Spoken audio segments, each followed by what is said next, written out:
यह कथा नेपाल के गंडक नदी से निकल अयोध्या धाम पहुंचे उन शालिग्रामों को देखकर सहसा याद आ गया, जो कई हजार वर्षों से वहां इंतजार कर रही होंगी कि कभी इस देश को इसके आराध्य का सबसे बड़ा मंदिर बनाने का सुअवसर मिलेगा और छेनी हथौड़े मिलकर मुझे सीता राम बनाएंगे। कितना पावन अवसर है कि राम जानकी की मूर्ति जो राम मंदिर के गर्भगृह में स्थापित होगी, वो माता जानकी के मायके और प्रभु श्री राम के ससुराल से आए हैं। मेरा ईश्वर में अति विश्वास है। मैं घोर आस्तिक हूँ। मुझे पता है कि कण कण में भगवान है, हमारे अगल बगल हर जगह विद्यमान है। नमस्ते हिंदुस्तान, कैसे हैं आप लोग? आइए प्रभु की लीला देखते हैं। और प्रभु की लीला देखिए, वर्षों से तपस्या में लीन शालिग्राम को आशीर्वाद में राम होना मिला है। कहते हैं ना कि कण कण में राम है, तो शालिग्राम के कण से राम है।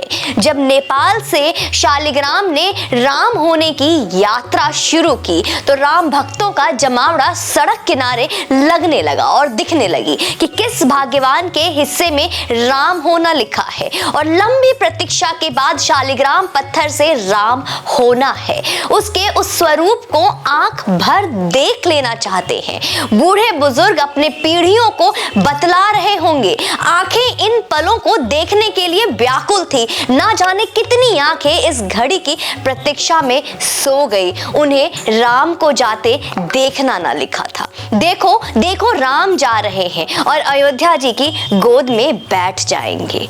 युवा इन दृश्यों को समेटकर अपनी सबसे बड़ी विरासत में जोड़ लेंगे और आने वाली पीढ़ियों को बतलाएंगे कि शालिग्राम को जाते वो राम होते। अपनी आंखों से देखा था उन्होंने, मेरे राम यही होकर गुजरे और विश्राम को यही ठहरे थे। हमने उन्हें स्पर्श किया था। क्या दृश्य है!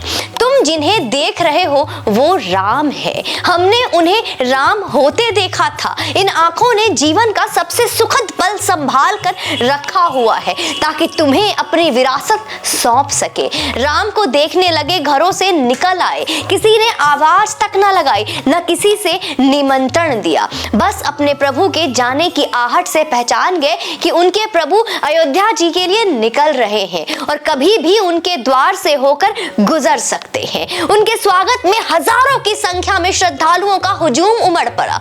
आखिर राम को जाते कौन नहीं देखना चाहेगा? यकीन नहीं होता।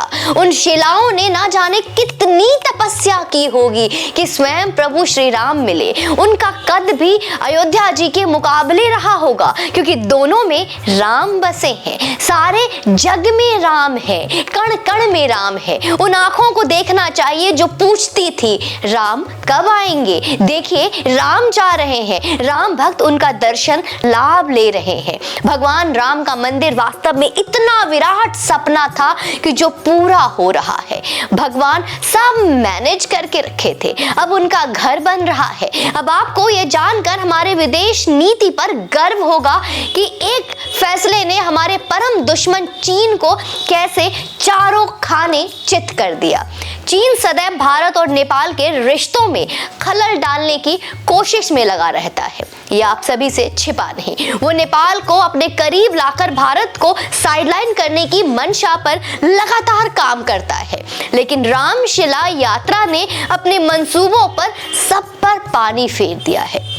दरअसल अयोध्या के अंदर जब राम मंदिर का निर्माण शुरू हुआ तो नेपाल के पूर्व उप प्रधानमंत्री और गृह मंत्री विमलेंद्र निधि ने श्री राम जन्मभूमि तीर्थ ट्रस्ट से यह आग्रह किया। ने कहा कि नेपाल का भी सहयोग इसमें होना चाहिए। बहुत अच्छी बात है। नेपाल के जनकपुर धाम से विमलेंद्र निधि सांसद भी है, जो माता सीता की जन्मभूमि यानी उनका मायका है। दोस्तों, ट्रस्ट के अलावा विमलेंद्र निधि ने प्रधानमंत्री नरेंद्र मोदी के स्तर पर भी बातचीत शुरू की।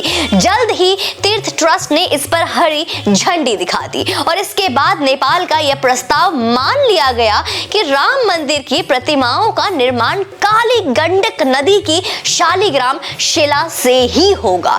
काली गंडक नदी ही दुनिया की एकमात्र ऐसी नदी है जहां उच्च कोटि की शालिग्राम शिलाएं मिलती है। नेपाल की सरकार ने एक कैबिनेट मीटिंग की और फॉरेन एक्सपर्ट की टीम काली नदी भेजी गई। इसके बाद 26 टन और 14 टन की की 2 शालिग्राम शिलाओं को चुना गया और उनकी वर्ष उम्र लगभग 6 लाख और उनको अभी 1 लाख और जीवित रहना है, यानी उनमें कोई दिक्कत कभी नहीं होगी। दोस्तों, ये नेपाल और भारत के आध्यात्मिक रिश्ते को मजबूत करने वाली बात है। प्रचंड के नेपाल का प्रधानमंत्री बनने के बाद चीन और नेपाली कम्युनिस्ट जो भारत विरोधी गुल खिलाने की साजिश रच रहे थे, उसे राम की शिलाओं ने नहीं बस बात नहीं तहस नहस कर दिया। मकर संक्रांति को 2024 में इन प्रतिमाओं की प्राण प्रतिष्ठा हुई और रामनवमी से ही भक्तों के लिए दर्शन का काम भी शुरू हो जाएगा। राम मंदिर में 1800 करोड़ रुपए का खर्च आ रहा है और लगभग 45% काम प्रथम तल का पूरा हो चुका है। उम्मीद की जा रही है कि यहाँ हर दिन 50,000 और विशेष मौकों पर प्रतिदिन 50 लाख श्रद्धालु तक आ सकते हैं। मैं रोजगार और व्यवसाय के इंतजाम की बात ही नहीं करूंगी कि इससे कितने लोगों को रोजगार मिलने वाला है, कितने ऐसे बेरोजगार हैं जो अपना स्वयं का व्यवसाय करने वाले हैं, कितने लोगों की रोजी रोटी, रोजमर्रा का जीवन कितना खूबसूरत होने वाला है। बाकी ये सब श्री राम की कृपा है और आज की सरकार जो इसको लेकर इतनी तरह पूरी तरीके से प्रतिबद्ध है, हम इसके लिए उनका नमन करते हैं। बाकी आप यूं ही चैनल पे बने रहे और आपने शालिग्राम की मूर्ति का दर्शन किया या नहीं, उस पत्थर को छुआ या नहीं जिस पत्थर से श्री राम का निर्माण होने वाला है। कितना खुशखबरी है ये। बाकी आप लोग यूं चैनल पे बने रहे, वीडियो को शेयर करें और अपना कमेंट्स, अपना उपाय, अपना सुझाव, अपनी राय जरूर बताएं मुझे। जय हिंद, वंदे मातरम।